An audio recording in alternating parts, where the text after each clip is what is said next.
Di sini hebatnya ulama-ulama, mbok dia pengajar matematika, mbok pengajar gambar, semuanya dipakai perangkat untuk tauhid.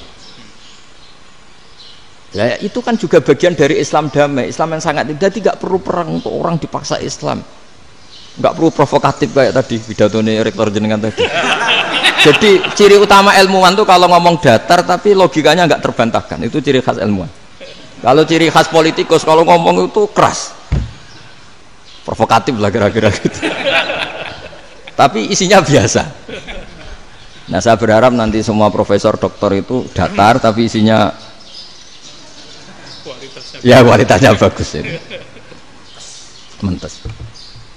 Jadi makanya terus kata ulama, kenapa diistilahkan balnat zifu bil haqqi? Kenapa pakai qadzafa sementara qadzafa maknanya takallama bila dalil? Maksudnya bila dalil di sini itu min ghairi ikhtiyajin ila dalilin.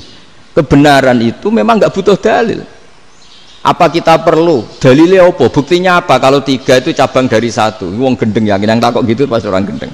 Wong 3 cabang dari 1 kok ditanyakan buktinya apa? Itu min awalil bidah. Pertama orang pasti tahu kalau 3 itu far'ul wahid, 1 juta juga far'ul wahid, 1 miliar juga far'ul. Gambar yang sebanyak apapun ya dimulai dari 1 titik, cek gambar bener maupun yang tidak. Akhirnya apa?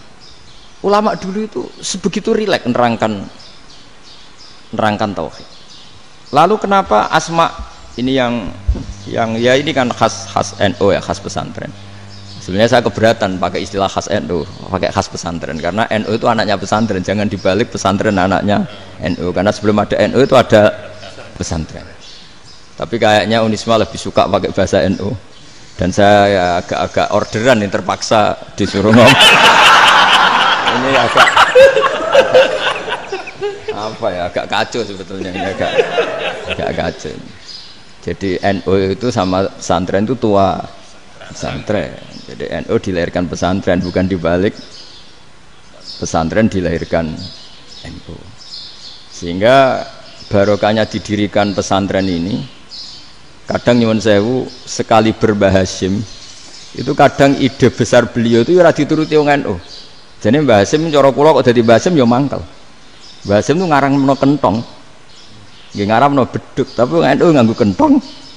Beduk. Dan uniknya Mbah Hasim enggak tersinggung. Karena ciri khas pesantren itu membolehkan perbedaan apa? Pendapat. Itu masyhur khilafnya Mbah Hasim sama Mbah Fakih Mas Kumambang itu sampai dikitabkan. Saling ngeritik, saling macam-macam lah. Jadi cara berpikir Mbah Hasim ketika Nabi rembukan, ini gimana ya cara menentukan waktu sholat ya? Ya pakai kentong ya Rasulullah, dzakalin nasoro itu untuk orang Nasrani. Ya pakai buk itu trompet, dzakalil Yahud itu untuk orang Yahudi. Terus, ada yang usul lagi pakai api ya Rasulullah, dzakalil Majusi itu orang Majusi. Setelah itu ada orang datang lari-lari cerita mimpi azan tadi. Ya itu terus dipakai sarana pemanggilan sholat ya azan itu. Sehingga Mbah Hasim menolak kentong. Karena mantas sababi qaumin fahuwa minni. Beliau keras sekali sampai bilang haram. Beliau judulnya ya haram, al-jasus antakhrimin nakus. Setelah naskah itu sampai ke Mbah Fakih Mas Kumambang di Gresik situ, di daerah Dukun situ. Dulu nggak ada WA ya, jadi sampainya ya lama. Makanya saya sampai sekarang nggak punya WA karena ya saya ulama kan, kalau WA-an terus ya jadi ulama. Nggak jadi ulama main WA-an terus itu. Lah itu termasuk rektor gak kau bermikir itu mesti kebanyakan WA. Karena kan otaknya didikte oleh sesuatu yang masuk.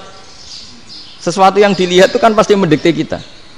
Beda kalau yang enggak WA-an kan mikir apa kita yang menentukan. Kalau WA-an kan kita ditentukan. Mau mikir anaknya butuh apa gara-gara WA informasi Jakarta mikir Jakarta. Padahal secara kewajiban ngapain kamu orang Malang mikir Jakarta? Gara-gara WA, mikir Jakarta belum selesai ada berita di Sulawesi, mikir Sulawesi, habis itu mikir NTT. Makanya semua orang sekarang merasa tokoh nasional gara-gara informasi yang masuk itu nasional.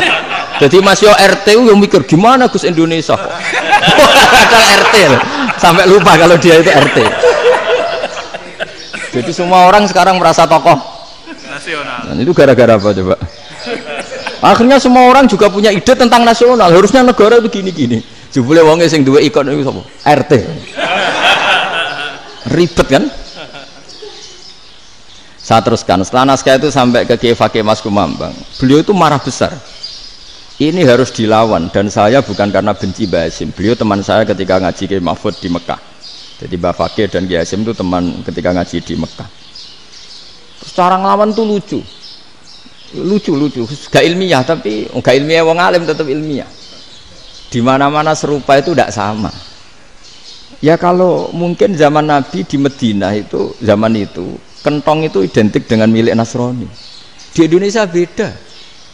Pos kampling ya kentong, kebakaran ya kentong, wae sarapan orang di LP ya pakai kentong. Jadi tidak ada jaminan kalau kentongan itu identik dengan Nasrani. Lalu haramnya di mana? Yang di mana-mana tasabuh itu identik. Ini tidak identik. Mulai masalah kan? Mulai masalah. Jadi beliau gaya judul Hazruus. Hazruus itu kepala bergeleng-geleng. Sekarangan kok ngene. Jadi sekarangan kok provokatif gitu.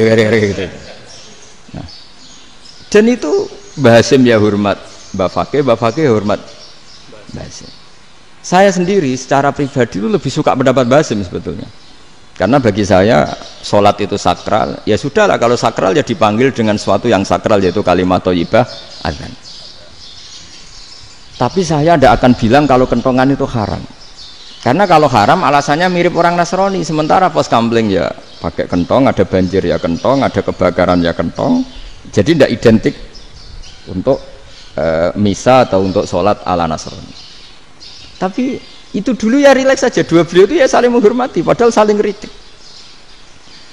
Dan dulu ulama yang beda madhab itu ya saling menghormati. Imam Syafi'i itu kalau sholat di kawasan Masjid Abi Hanifah ya tidak kunut. Ketika ditanya kenapa kamu tidak kunut, sementara engkau berpendapat kunut